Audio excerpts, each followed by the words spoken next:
So here's a quick overview of the new Q5 series mixers. So we've got our controls here, which is very similar to the original Q, but also to an analog desk. We have still got what is sometimes called a gain, but this is our preamp one here. We've got our high pass filter, a gate and a compressor. We've also got our EQ controls here. And we can do them all manually, but we can also do, and we've also got our pan here, I forgot about that one. But then, so all of those are activated by, first of all, using the select button on a certain channel. So the process in this is we can find it, depending, each channel comes in on a different slider, similar to an analog desk, but in this case we've got up to 4 layers. So for this case, we're going to choose layer B, and we're going to choose handheld 2, click select on that, and it lights up green. And then everything here is then affecting that input that we've selected. Before we make a change, it's always good to just check the top left-hand corner that the label that we are looking at there is the channel that we want to be making the change to.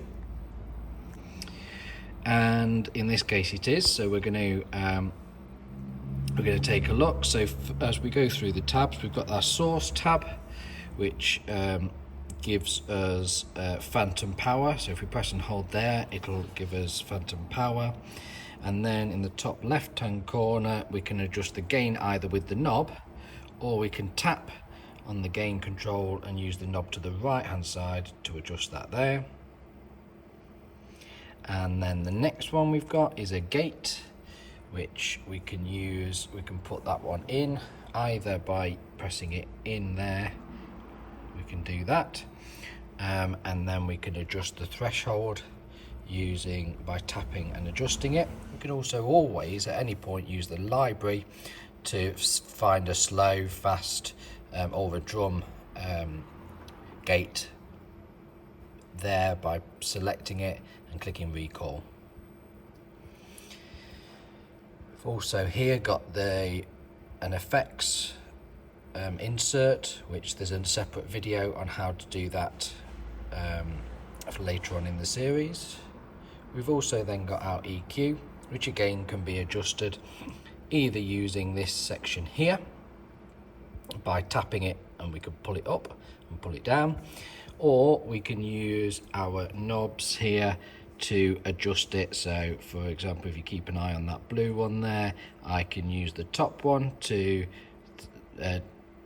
adjust how steep that notch is.